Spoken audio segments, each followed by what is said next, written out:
வணக்கம் நண்பர்களே! Welcome to நம்ம ஸ்டாக்ஸ் சேனல். இன்னைக்கு நம்ம வீடியோல டிட்டாகர் ரெயில் சிஸ்டம்ஸ் ஓட ஃபண்டமெண்டல்ஸும் பெர்ஃபார்மன்ஸ் பத்தி பார்க்கலாம். முக்கிய அறிவிப்பு: நான் செபி ரெஜிஸ்டர்ட் அட்வைசர் கிடையாது. நாங்கள் பங்குகள் வாங்க விற்க பரிந்துரைப்பது இல்லை மற்றும் பணம் வாங்கிக் கொண்டு எந்த விதமான சேவையும் அளிப்பது இல்லை. பங்குச்சந்தை முதலீடுகள் நிதி இழப்பு அபாயங்களுக்கு உட்பட்டது. அதனால முதலீடு செய்வதற்கு முன் நீங்கள் ஆராய்ந்துவிட்டு முதலீடு செய்யவும். ரிஸ்க் எடுக்க விருப்பமில்லாதவர்கள் தயவு செய்து முதலீடை செய்யாதீர்கள்.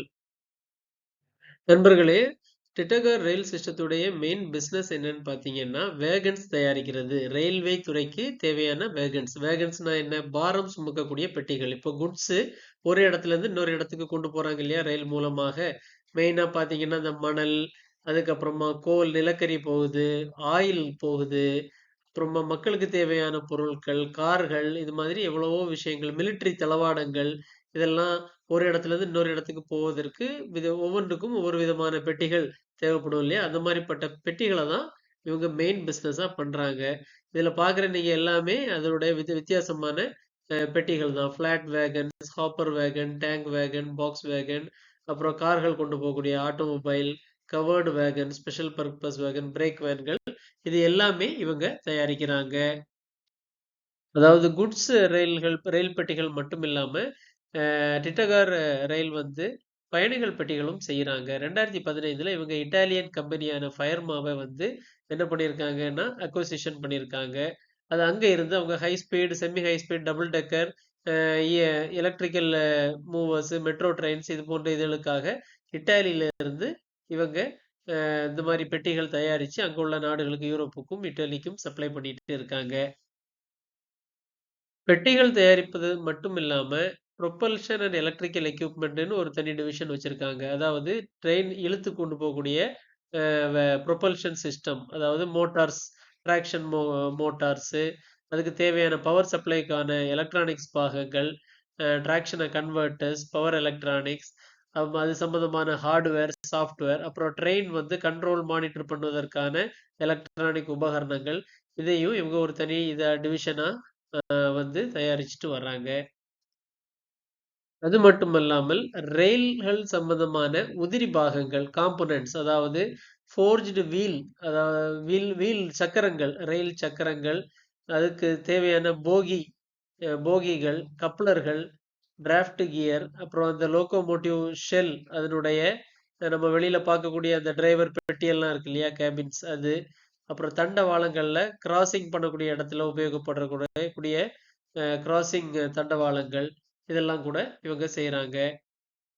இவங்க ரயில் பெட்டிகள் மேஜர் தொழிலாக பண்ணினாலும், அது சம்பந்தமான வேறு சில பிசினஸும் இவங்க பண்ணிட்டு இருக்காங்க. இப்ப ரயில்வே சம்பந்தமான பிரிட்ஜஸ் கட்டுறது, யூனி பிரிட்ஜஸ், இந்த மாரி modular panel bridges, x bridge, இந்த மாரி வேறு வேறு ரகமான பிரிட்ஜஸ் கட்டி குடுக்குறாங்க.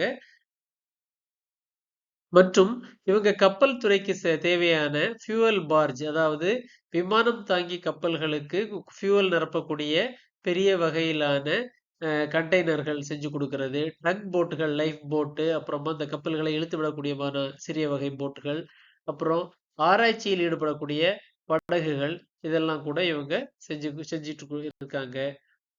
டிடகர் ரெயில் உடைய தொழிற்சாலைகள் இந்தியாவிலே முக்கியமாக வெஸ்ட் பெங்கால் மாநிலத்தில் 3 தொழிற்சாலைகள் உள்ளன. டிட்டகார் 1, 2 மற்றும் உத்தர்பாரா. டிட்டகார் 1ல என்ன பண்றாங்கன்னா, பெட்டிகள், குட்ஸ் பெட்டிகள், பாரம் சுமக்கும் பெட்டிகளும், ஷிப் பில்டிங் சம்பந்தமான உபகரணங்களும் அங்கே செஞ்சுட்டு இருக்காங்க. மற்றும் டிட்டகார் ஃபெசிலிட்டி 2ல் என்ன பண்றாங்கன்னா, ஸ்டீல் கேஸ்டிங், இந்த ரயில் பெட்டிகளுக்கு தேவையான ஃபவுண்டரி ஐட்டம், கேஸ்ட் ஐட்டங்கள் செய்து குடுத்துட்டு இருக்காங்க. உத்தர்பாரால அலுமினியம், ஸ்டெயின்லெஸ் ஸ்டீல், பயணிகள் பெட்டிகள் மற்றும் புரொப்பல்ஷன் இழுவை இயந்திரங்கள் அங்கிருந்து பண்ணி குடுத்துட்டு இருக்காங்க. மற்றும் ராஜஸ்தான்ல பாரத்பூர்ங்கிற இடத்துல இருந்து டிஃபென்ஸுக்கு, ஆர்மிக்கு தேவையான பொருட்களும், லோகோமோட்டிவ் ஷெல்களும், ஸ்பெஷல் பர்ப்பஸுக்கான ஒரு பாரம் பெட்டிகளும் செஞ்சு குடுத்துட்டு இருக்காங்க. ஹைதராபாத்ல இவங்களுடைய இன்ஜினியரிங் அண்ட் டிசைன் சென்டர் வச்சிருக்காங்க. அ மற்றும் வெளிநாட்டுல இவங்க வந்து இட்டாலியில ஃபயர்மாங்கிற ஒரு கம்பெனி அக்வயர் பண்ணாங்க இல்லையா? அது மூலமா அங்க அந்த நாட்டுக்கு பேசஞ்சர் பெட்டிகளும் மற்றும் அங்க உள்ள புரொப்பல்ஷன் இழுவை இயந்திரங்களும் அங்க இருந்து சப்ளை பண்ணிட்டு இருக்காங்க. இதுவரை நம்ம வந்து டிட்டகார் ரயில் என்னென்ன பண்றாங்க, என்னென்ன உருவாக்குறாங்கங்கிறத பத்தி பார்த்தோம். இனி வந்து இந்தியன் ரயில்வேக்கு பெட்டிகள், வேகன்கள் அதாவது குட்ஸ் கொண்டு செல்வதற்கான தேவை அடுத்த 10, 20 ஆண்டுகளுக்கு எப்படி இருக்குங்கிறத இதுல பார்க்கலாம் நீங்க. இப்போ 3,00,000 அ 2022ல 3,00,000 வேகன் பெட்டிகள் தேவைப்பட்டதுன்னா, 2026ல அ 4,1 லட்சம் ஆகும். அது வந்து இங்க அதிகரித்துக் கொண்டே தான் போகுது. 7% வீதமாக வருஷத்துக்கு வச்சு அதிகரிச்சுட்டு போறத நீங்க பார்க்கலாம். அதனால இந்தியன் ரயில்வேக்கு இந்த மாதிரியான குட்ஸ் பெட்டிகளுடைய தேவை அதிகரித்துக் கொண்டே தான் இருக்கப் போகிறது. எல்லா தொழில்களுக்கும் ஏதாவது ஒரு வகையில ரிஸ்க் இருக்கும். ரிஸ்க் இல்லாத தொழில்கள் இல்லை அப்டின்னே சொல்லலாம். ஸோ அது மாதிரி இப்ப இந்த டிட்டகார் ரெயில் கம்பெனிக்கு என்னென்ன விதமான ரிஸ்க்குகள் இருக்குங்கிறத சுருக்கமாக பார்க்கலாம். இவங்களுடைய 50 முதல் 60% வருமானம் இந்தியன் ரயில்வேயே டிபெண்ட் பண்ணியே இருக்கு. ஸோ அதனால நாளைக்கு அரசு மாறினாலோ, இல்லைன்னா அரசினுடைய பாலிசி இப்ப வந்து இவங்க வந்து இத்தனை கோடிகள் ரயில்வேக்குன்னு ஒதுக்கிட்டு இருக்காங்க. அது குறைந்தாலோ, இல்ல இவங்களுடைய பாலிசியில ஏதாவது மாற்றம் வந்தாலோ, அது கண்டிப்பா டிட்டகார் ரயில் போன்ற ரயில்வேயை நம்பி உள்ள கம்பெனிகளை மிகப்பெரிய அளவில் பாதிக்கும். அதே மாதிரி மெட்ரோவுக்கும் இவங்க செஞ்சு குடுத்துட்டு இருக்காங்க. ஸோ இந்த மெட்ரோவுக்கும் அவங்களுடைய பாலிசிகள்ல மாற்றம் ஏற்படுறது, டைரக்ட்டா இவங்களுடைய கான்ட்ராக்ட்ட பாதிக்கிறதுக்கு வாய்ப்புள்ளது. அதே மாதிரி இவங்க பண்றது எல்லாமே ஸ்டீல் சம்பந்தமான பொருட்கள் தான். பெட்டியாகட்டும், இல்ல வந்து அ சக்கரங்களாகட்டும், ரயில்வேக்கு இவங்க பண்ற எல்லா உபகரணங்களுக்கும் முக்கிய தேவை என்ன? ஸ்டீல். ஸ்டீல் வந்து இவங்க சில சப்ளையர நம்பி தான் இருக்கிறாங்க. ஸோ அவங்க ஏதாவது காரணத்தினால அவங்க ஆலைகளை மூடினாலோ, இல்ல ஸ்டீல் வரத்து குறைந்தாலோ இவங்களுடைய பிசினஸ் பாதிக்கப்படும். அதுபோல உலக மார்க்கெட்ல போர் இல்ல வேற ஏதாவது பிரச்சனைகள்னால இந்த மாரி ஸ்டீலுடைய பிரைஸ் விலை ஏற்றங்கள், இறக்கங்கள் டைரக்ட்டாவே இந்த கம்பெனிய அஃபெக்ட் பண்றதுக்கு வாய்ப்பு இருக்கு. அதே மாரி இட்டாலியில இவங்க அக்வயர் பண்ண இந்த ஃபயர்மாங்கிற கம்பெனி பல வருடங்களாக நஷ்டத்தில் இயங்கி வந்திருந்த கம்பெனி. அது மீண்டும் ஃபியூச்சர்ல கூட நஷ்டமாவறதுக்கான வாய்ப்புகள் இருக்க தான் செய்யுது. அ அது ரெக்கவர் பண்றதுக்கு வேண்டி பணத்துக்காக இவங்களுடைய மிகப்பெரிய ஒரு இடத்த வந்து அடமானம் வச்சு தான் அ அந்த கம்பெனிய வந்து லோன் எடுத்து குடுத்துருக்காங்க பேங்க் ஆஃப் பரோடால. ஸோ அந்த ஃபயர்மா கம்பெனில ஏதாவது பிரச்சனைகள் நடந்தா கூட அது டிட்டோகார் ரயிலை பாதிப்பதற்கு ஒரு வாய்ப்புள்ளது. அதே மாதிரி இவங்களுடைய மேனுஃபேக்சரிங் பார்த்தீங்கன்னா, மெயினா எங்க வச்சு மேனுஃபேக்சரிங் பண்றாங்க? எல்லாமே வெஸ்ட் பெங்கால் தான். ஸோ வெஸ்ட் பெங்காலுடைய அரசினுடைய பாலிசிகளும் இதுல ரொம்ப முக்கியம். அவங்க ஏதாவது பாலிசி மாற்றங்களோ, இல்ல இயற்கை பேரிடர்களோ ஏதாவது வந்துச்சுன்னா, ஒரே இடத்துல இருக்கிறதுனால அது டைரக்ட்டா அந்த கம்பெனிய அதிக அளவுல பாதிப்பதற்கான வாய்ப்புகள் இருக்கு. இந்த கம்பெனியுடைய விலை பங்கு விலைய பார்த்தீங்கன்னா, 450 420 ரேஞ்சுல இருந்து கடந்த 1 வருடத்தில் கிட்டத்தட்ட 126% வளர்ச்சி அடைந்திருக்கிறது. கரண்ட் பிரைஸ் வந்து 1058 ரூபாயாக உள்ளது. உங்களுக்கு தெரியும் போன வருஷம் எல்லா விதமான ரயில் சம்பந்தமான பங்குகளும் மிகப்பெரிய ஏற்றத்தை சந்தித்தது. அது மாதிரி இதுவும் ஏற்றம் அடைந்திருக்கிறது. இவங்க டிவிடெண்ட் ஹிஸ்டரி பார்த்தீங்கன்னா, இவங்க வந்து 2016ல 30 பைசா, 2017, 18ல குடுத்துருக்காங்க. அதுக்கப்புறமா அ 19லயே குடுத்துருக்காங்க. 20, 21, 22 குடுக்கல. மேபி கொரோனானால இருக்கலாம். அதுக்கப்புறமா 2023ல 50 பைசா டிவிடெண்ட் குடுத்துருக்காங்க. இந்த கம்பெனியுடைய பங்குகள் ப்ரமோட்டர் கையில 45% தான் இருக்கு.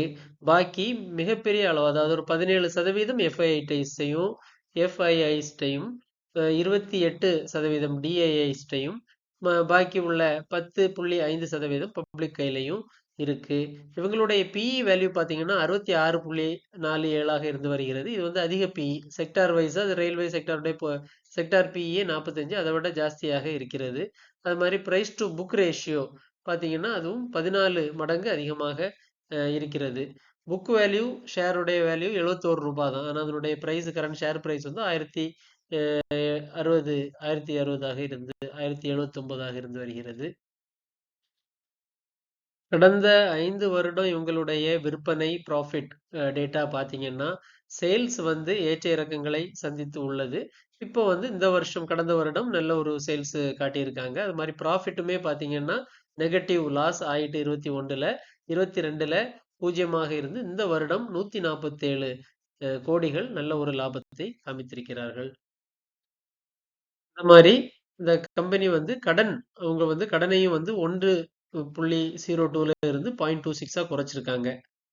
கடந்த 5 வருடமான சேல்ஸ பார்த்துட்டு வந்தீங்கன்னா, அது குறைந்து கொண்டே தான் வந்திருக்கு. 2,822 கோடிகள்ல இருந்து, இப்ப வந்து 1,591 கோடிகளாக இருக்கிறது. ஸோ இது குறைந்து கொண்டே தான் வருகிறது. அது மாதிரி எக்ஸ்பெண்டிச்சரும் அது அதிகமா தான் இருக்கு, பொதுவாகவே. அதனால நெட் ப்ராஃபிட்டும் ஒரு ஒரே லெவல்ல தான் இருந்துட்டு வருகிறது. ஓகே நண்பர்களே, இது போன்ற மேலும் வீடியோக்கள பார்ப்பதற்கு எங்களுடைய சேனல்களை சப்ஸ்கிரைப் பண்ணுங்கள். உங்களுடைய கமெண்டுகள் ஏதாவது இருந்துச்சுன்னா, கமெண்ட் செக்ஷன்ல தெரிவிங்க. நன்றி, வணக்கம்.